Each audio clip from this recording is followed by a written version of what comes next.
Welcome to the Filling Drawings video tutorial, created to show you procedures about fill techniques. For this tutorial, we will use the b_p TLV, that is a cleaned up character sequence made of 10 frames and already provided with a defined palette stored inside this b_p.tpl file. Both files are contained inside the cleaned up drawings stored inside my Toonz traditional workflow tutorial material folder. Now move to the PL edit room and load the levels we need in a new scene. So select the 6 sheet cell where you want to start exposing the level, right click and select load level. Retrieve the file you need inside the cleaned up drawings folder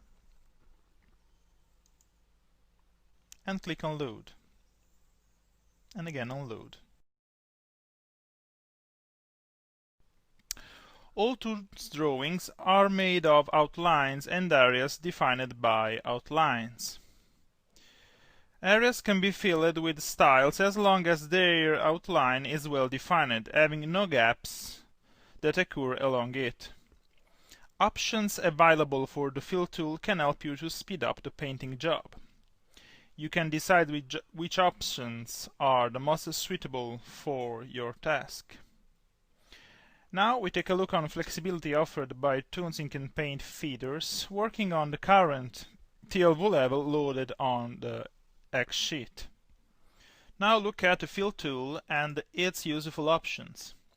Mode has options areas, to fill only areas, lines, to fill only the drawing outline, and lines and areas, to perform both the operations. Now move to type option, and let's see the sub-options available. Normal, to fill an area by clicking in it.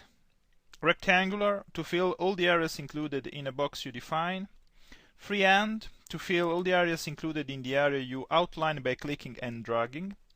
And polyline, to fill all the areas included in the area you outline by defining a series of lines. Now start showing how this option can be applied to our current drawing, and select normal and areas as mode, and select the hair color to perform a filling operation on the hair shape, like this, by clicking my left mouse button. Now I can select the shoes color and change the type with rectangular and create this rectangular shape to fill both shoes with one operation. Now I select the type freehand and change color with the hat color and create a freehand shape around the hat's petioles to fill up it. Before proceeding further, I want to explain the fill depth option that you can see here provided with two scrollers. The fill depth sets how much the fill style passes through the anti-aliasing of the area outline. With low values, even a very thin outline made of semi-transparent pixel will be effective. With high values, only the more opaque pixels will stop color from floating outside. Now I will show you how it works on the character tuft here. So I will zoom in on it. If I select the hair color and I change the type as normal and try to fill up this tuft, I'll see that now, clicking with my left mouse button, I will apply the minimum value about the fill depth option. So I have to perform several clicks to fill up my area, because the fill depth minimum value is set on 0, as you can see here. If I undo my last filling operation made using Ctrl Z, I can try again to fill up this tuft, holding down the Shift on my keyboard and clicking again in the area. That is provided, as you can see, with a large amount of gray pixels. If I now click holding down the Shift on my keyboard, the area will be totally filled, because in this case will be applied the maximum value for my fill depth. And holding down the Shift, in the same way I can also fill the eyebrows that, in the same way as tuft, are provided with a large amount of gray pixels inside the area. So you can optimize your filling procedure working on the fill depth scrollers and applying the minimum and maximum value according to the areas and the outlines anti-aliasing that you have inside your drawing to fill.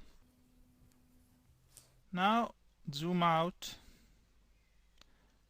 and finish to fill up the current frame, selecting one color at once from our palette and using the normal mode to fill up all remaining areas. So jacket, the scarf that has the same color of hat, trousers. As you can see, if I click and drag holding down the click, I will fill up contiguous areas. I select the skin to fill the face,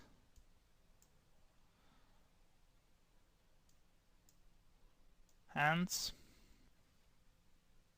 select the button color, again the hat,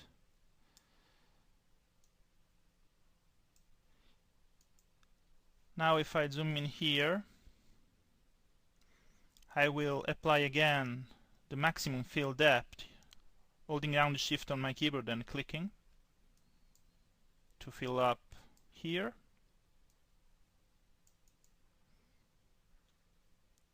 And to refine the jacket here.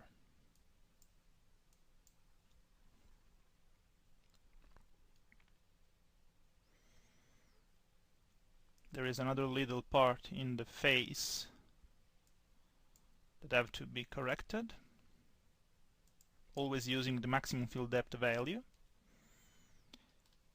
Now I can select the eyes color and perform a freehand shape around the eye to fill up it. The same for teeth.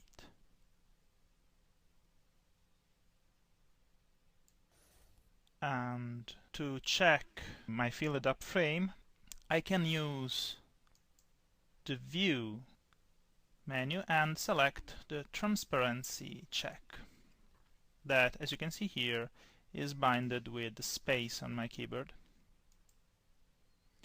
So here I will see all the outlines displayed in black and filled up areas displayed in gray, while all the unfilled part of the frame will be left as white.